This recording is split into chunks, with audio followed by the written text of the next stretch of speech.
നിസാ ഉ അഹ്ലിൽ ജന്ന എന്നാണ്, സ്വർഗത്തിലെ സ്ത്രീകൾ എന്നാണ്. അപ്പോൾ അതിൽ ഹൂറുലിങ്ങളും പെടും, അല്ലാത്തവരും പെടും എന്നതാണ് ശരിയായ അഭിപ്രായം. ലയുറാ ബയാദു സാഖിഹാ മിൻ വറാഇ 70 ഹുല്ലതൻ.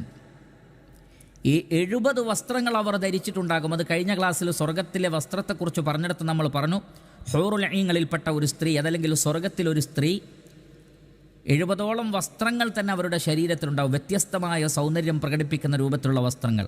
പക്ഷേ ആ 70 വസ്ത്രങ്ങൾക്കും ഇടയിലൂടെ തന്നെ അവളുടെ കണങ്കാലിൻ്റെ മജ്ജ കാണാം. ആ സൗന്ദര്യം കൊണ്ട്, അതിൻ്റെ പ്രകാശം കൊണ്ട് പുറത്തേക്ക് കാണാൻ സാധിക്കുമെന്നാണ്. വദാലിക ബിഅന്ന അല്ലാഹ യഖൂൽ, അതാണ് അല്ലാഹു സുബ്ഹാനഹു വതആല പറയുന്നത്, കഅന്നഹുന്നൽ യാഖൂതു വൽ മർജാൻ, അവർ പവിഴങ്ങളും മാണിക്യവും മുത്തുകളും പോലെ ഇരിക്കുന്നതാണ്. കാരണം അതിൻ്റെ പ്രകാശം എല്ലായിടത്തേക്കും വ്യാപിക്കുന്നത് പോലെ ആ സ്ത്രീകളുടെ പ്രകാശം, ആ ഒരു വെളുപ്പ് അത് പ്രകടമാകുന്നതാണ്. അതാണ് നേരത്തെ ഹദീസിൽ നബി സല്ലല്ലാഹു അലൈഹി വസല്ലം പറഞ്ഞത്, അവരിൽ ഒരാൾ ഭൂമിയിലേക്ക് എത്തി നോക്കിയാൽ തന്നെ ആകാശഭൂമികൾക്കിടയിൽ പ്രകാശം കൊണ്ടും സുഗന്ധം കൊണ്ടും നിറയുന്നതാകുന്നു.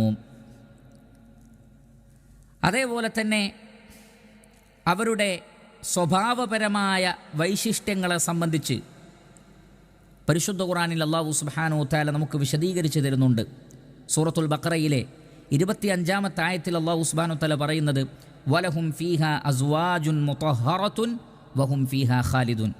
അവർക്ക് സ്വർഗലോകത്ത് മുതഹറത്തുകളായ ഇണകളുണ്ട്. അസ്വാജികളാണ്, ഭാര്യമാരാണ്, ഇണകളാണ്.